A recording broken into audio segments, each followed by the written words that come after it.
to Learning English, a daily 30-minute program from the Voice of America. I'm Ashley Thompson. And I'm Mario Ritter Jr. This program is designed for English learners, so we speak a little slower and we use words and phrases especially written for people. Today, Dan Novak tells us about efforts to better understand the effects that space travel has on the human body. Later, Anna Mateo and Dan Friedel present this week's Health and Lifestyle Report. We close the show with the lesson of the day. But first, childhood cancer survivor Haley Arsenault and 3 other American civilians went to space in 2021. They traveled in a mission called Inspiration-4 for the private company SpaceX. The 4-member crew made history as the first all-civilian team to orbit Earth. But they also provided the most detailed data ever on the effects of space travel on the human body. New research based on this data details changes in the brain, heart, muscles, kidneys, skin, immune system, and stress levels. The research also provides information on the activity of cell structures called mitochondria in zero gravity, increased radiation, and other changes experienced in space travel. More than 95% of the health changes, or biomarkers, returned to normal levels in the months after the crew returned to Earth. But some abnormalities, including in the mitochondria, continued, the researchers said. But the data suggested that spaceflights, at least short-term trips, are not big health risks. We did not see anything that was worrisome, thankfully, said Chris Mason. He is a professor of physiology and biophysics at Weill Cornell Medicine in New York, who helped lead the research. The studies were published Tuesday in Nature and other journals. Mason added that there was evidence of brain stress during the mission, which has also been found in previous studies.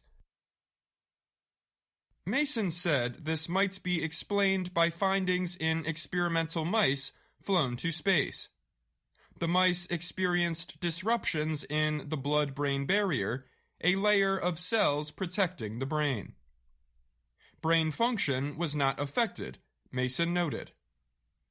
Arsenault is a doctor's assistant at St. Jude Children's Research Hospital in Memphis, Tennessee, and the mission's medical officer. Her 3 crewmates, 2 men and 1 woman, were monitored before, during, and after the flight. They went through extensive testing and provided blood, saliva, and other bodily materials. The research also included information from 64 astronauts who had longer stays on the International Space Station, or ISS, and other missions. Inspiration-4 flew at about 590 kilometers above Earth, higher than the ISS. That means the crew faced higher radiation levels. The beginning of a second space age, led by private space travel companies, has increased the demand to understand health risks, says Afshin Beheshti. He is with the Blue Marble Space Institute of Science in Seattle, Washington, and helped lead the research. Researchers consider the amount of time in space to be an important factor in the health effects. The longer the time in space, the greater the increase in health risks observed, Beheshti said. Beheshti added the data detailed the major effect of spaceflight on mitochondrial and immune function. The new findings indicate that microgravity and space radiation systematically affect the body, leading to dysfunction at the cellular level that impacts multiple organs, including muscles, kidneys, heart, skin, and central nervous system tissues, Beheshti said. He added that spaceflight is known to quicken aging and many diseases. But, he said, the research is identifying major health risks that can be targeted for preventative treatment. The scientists are looking forward in their work. If humans are going to be living and working in space, or living on the Moon and Mars, scientists need a basic understanding of how the body responds to space, Mason said. I'm Dan Novak.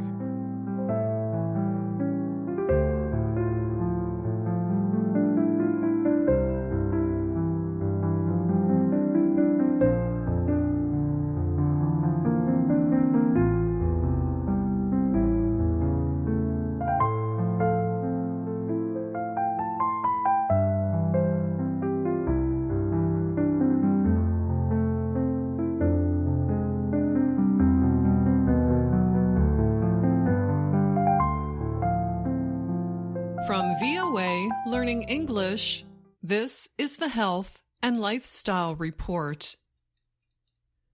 Prince Bujwani never thought of himself as a negative person. But 3 trips to the hospital in 1 month led him to reconsider his thoughts, or mindset, toward life. Before May of 2018, he was healthy. He was living in New York City, working at a startup company he founded. He found time to ride his bicycle each day. Yet Bujwani always felt worried. One day his health began to suffer. He could barely walk. He could not see clearly. And his blood pressure suddenly increased greatly. At a hospital emergency room, doctors suspected he had had a stroke. But they never could find the cause of his illness. A close friend pointed out that Bujwani had a negative mindset. He often lacked the belief that things would go well. The friend suggested that Bujwani might be burned out. Bujwani describes this friend as one of the most optimistic people he knows. Bujwani said that he started looking at the world very differently as soon as he recovered. He started deep, calm, purposeful breathing. He started taking time every morning to feel thankful to be alive. And he also found purpose in his life by co-founding a nonprofit, Asana Voices, a South Asian support organization. In the years since, he has not had any similar health problems. He credits his new positive mindset. After there was a life-changing event, he said, it kind of forced me to become optimistic. I can't even imagine living life the way I did back then. Numerous studies over the years have shown a link between a positive mindset and good health. Experts say a standard for measuring someone's optimism has long been the 10-question life orientation test revised, published in 1994. Questions from that test include, in uncertain times, I usually expect the best. It's easy for me to relax. I rarely count on good things happening to me. Respondents answer using a scale of 0 to 4. 0 means you strongly disagree with the statement, and 4 means you strongly agree with the statement. Optimism means the expectation that good things will happen, or believing the future will be favorable because we can control important outcomes, said Hayami Koga. She is a researcher at the Harvard Center for Population and Development Studies. She was the lead writer on a 2022 study that found optimism was linked to longer lives and a greater chance of living past the age of 90. In another study published in May in JAMA Psychiatry, Koga and other researchers found that optimists generally stayed in better physical health as they aged. Over a 6-year period, the researchers looked at 5,930 women who had all gone through menopause. We know that more optimistic people are more likely to live a healthier life, with healthier habits, eating healthier, having more exercise, Koga said. Some people are born more optimistic. However, it can be learned, said Sue Varma. She is a professor of psychiatry at New York University. She also wrote the book Practical Optimism: The Art, Science, and Practice of Exceptional Well-Being. Varma noted that her book builds upon the work of Martin Seligman, one of the founders of positive psychology. Optimism training, Varma said, can improve life satisfaction and reduce worry. She told the Associated Press that some people are not naturally positive. They are more pessimistic. However, they can learn skills to help see the world more in a positive way.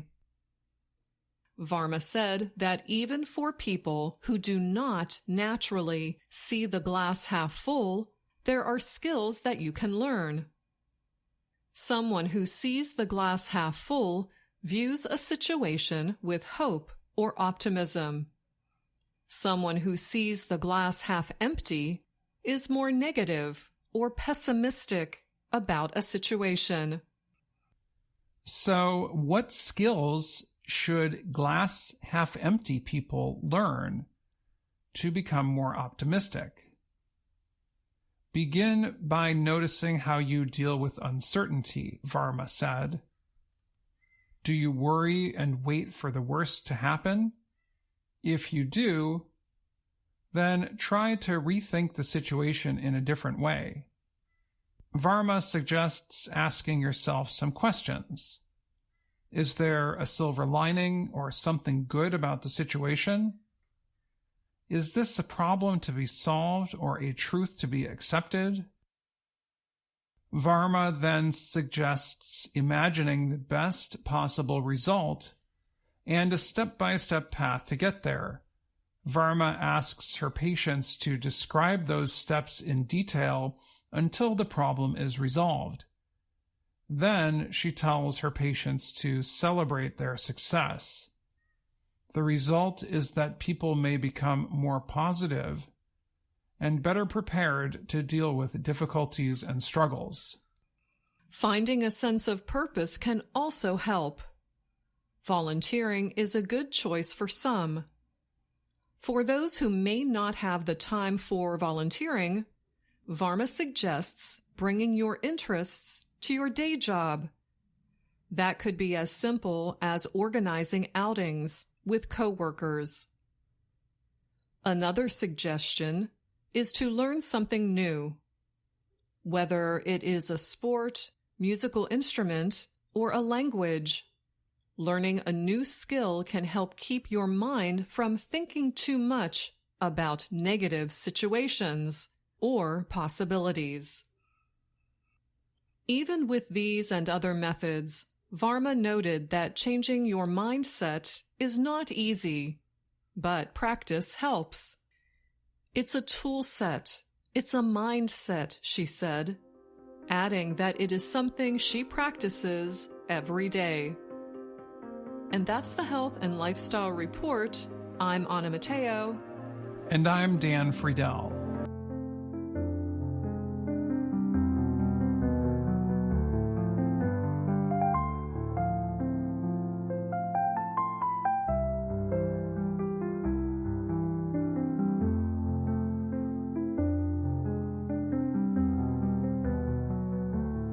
this week's Health and Lifestyle Report. Anna Mateo joins me now to talk more about the topic. Hi, Anna. Hi, Ashley. Thanks for having me on your podcast. Your report this week centered on the importance of having a positive mindset. That's right. This story talks about several studies over the years that have shown a link between a positive mindset and good health. For example, in a study published in May in JAMA Psychiatry, researchers found that optimists, people who are positive, generally stayed in better physical health as they aged. But keeping a positive mindset is not always easy or possible. What are some ways we can train ourselves to be more positive? That is such a good question. We all can feel down or sad, but I think the point is to not let negative thinking become your usual way of thinking or your usual way of dealing with a problem. The researchers mentioned in this article are not the first or only ones to talk about these methods. Some suggestions are to first simply recognize your negative thoughts. Say them out loud. Then ask yourself, is there another way to look at this problem? Or is this actually true? The story notes other ways to live a more positive life, including learning a new skill. What about some other ideas? Well, you can make your work life happier by bringing some of your interests to work. For example, if you like planning parties, you can be the one to get your colleagues together.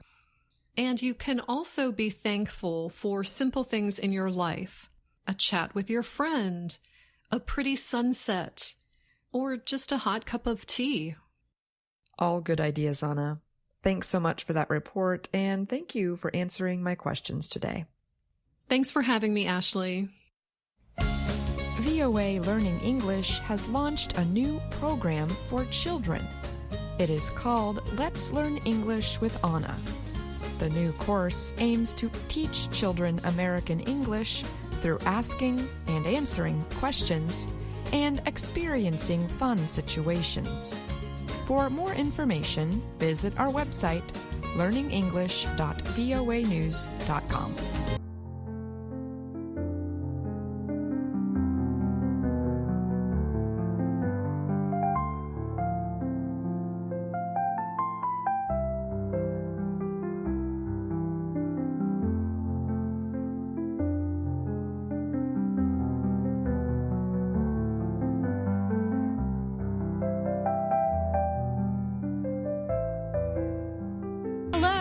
My name is Anna Mateo.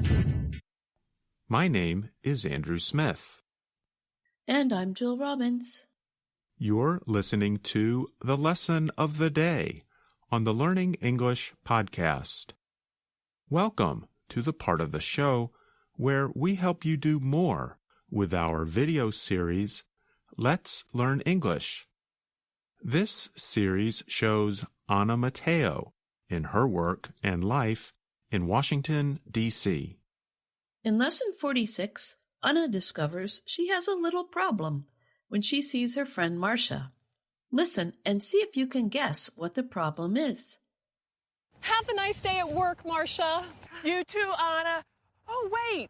Do you have pen and paper I can borrow? Of course. We are meeting at this restaurant tonight. What is happening tonight? Today is my birthday. We are celebrating at 7 p.m. tonight. Did you forget? Sorry, Marcia.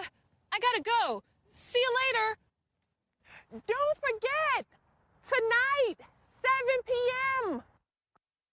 Listeners, do you know what the problem is? Anna gets worried and then leaves quickly when she learns that it is Marcia's birthday. So the problem is, Anna has forgotten Marcia's birthday. Next, we see Anna at her desk at work. I forgot Marcia's birthday, and I don't get my paycheck until next week. I know. I'll make her a gift. I'll just have to borrow a couple of things. Amelia, may I borrow your stapler? Sure. I can lend you my stapler, Anna. But please return it. It's my favorite stapler. When you watch the video, you will see that Amelia keeps her stapler, an office tool for connecting pieces of paper, in a special box. Amelia acts like her stapler is a very valuable item, like a piece of expensive jewelry or a special family photo. Well, some people really do like their office supplies. That's true. Now let's look at the language Anna and Amelia use. They use two very useful verbs, but these verbs sometimes cause confusion for people learning English. The verbs are borrow and lend. Anna needs to borrow Amelia's stapler.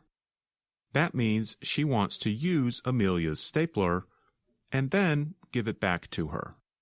Amelia gives Anna the stapler to use, but she expects Anna to return it to her. When you let someone use something, but expect them to return it back to you, you lend it to them. And don't forget to use the correct prepositions. We borrow from someone and we lend to someone. Remember, the borrower receives the item and the lender shares or loans the item. Notice that Anna says, Amelia, may I borrow your stapler? the expression may I is the polite way to ask when we want to borrow something. Next in the Lesson 46 video, Anna collects more office supplies.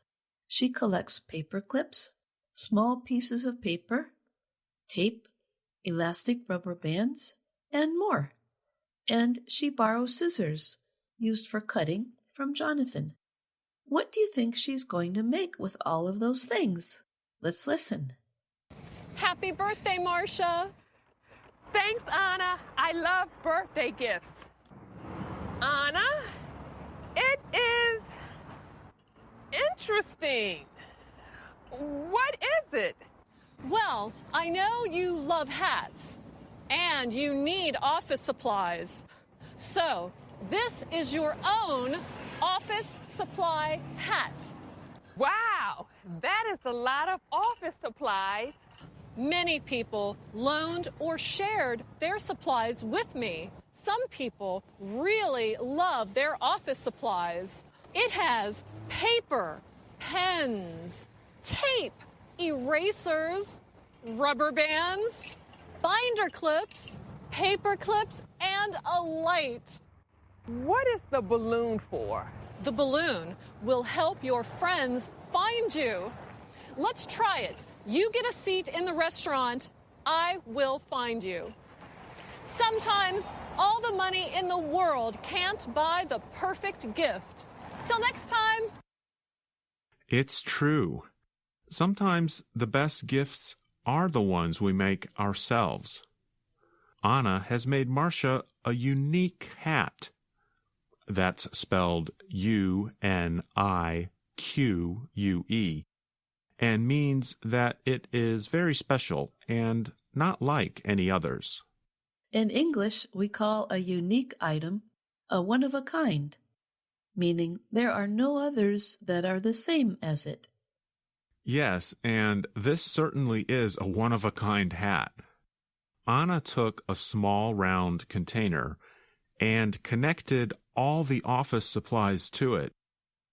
So now Marcia can walk around with a hat of office supplies. And a red balloon on top, too. There's always something silly going on with Anna. But when we listen to Anna talk about office supplies, we can hear a very common aspect of American pronunciation. She uses many words that end in the letter R, such as paper, rubber, eraser, and binder. And on the Learning English website, in Lesson 46 of Let's Learn English, You can find a pronunciation video that explains this. Let's listen to it.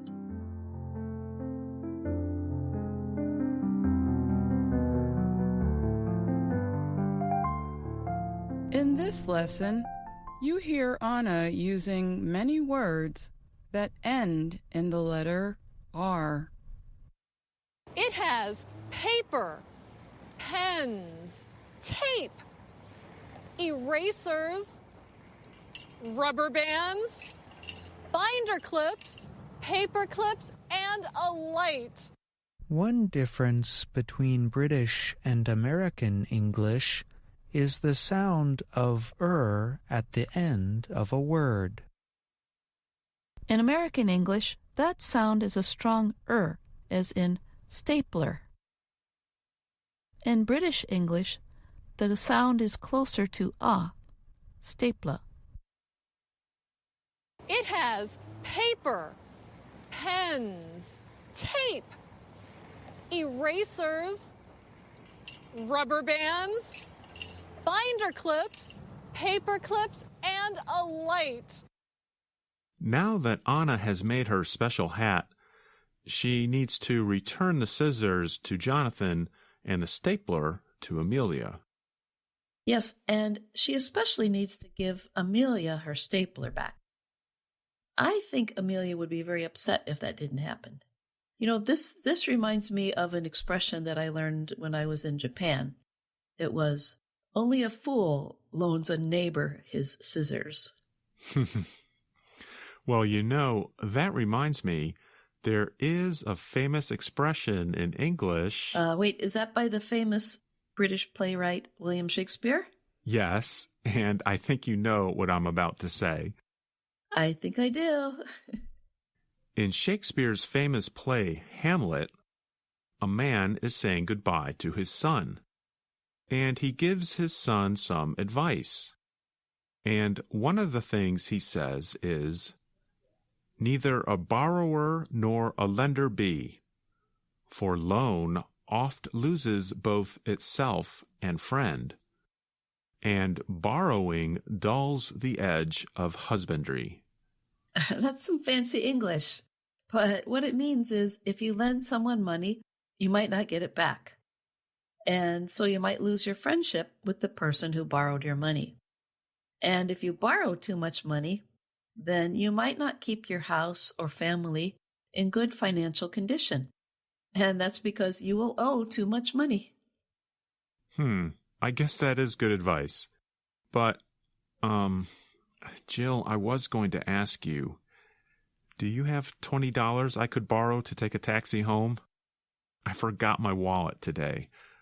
Well, I feel pretty good about our friendship. So for today, at least, I'm going to go against Shakespeare's advice and be a lender.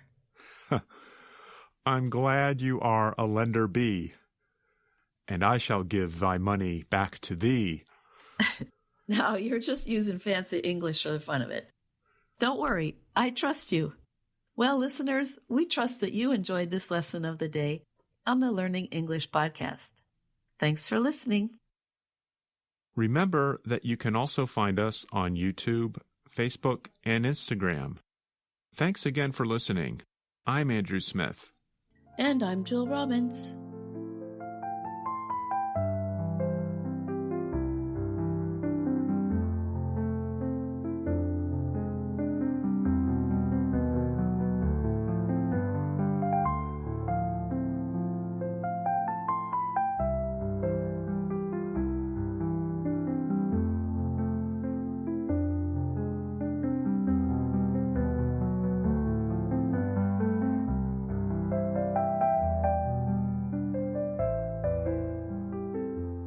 And that's our program for today.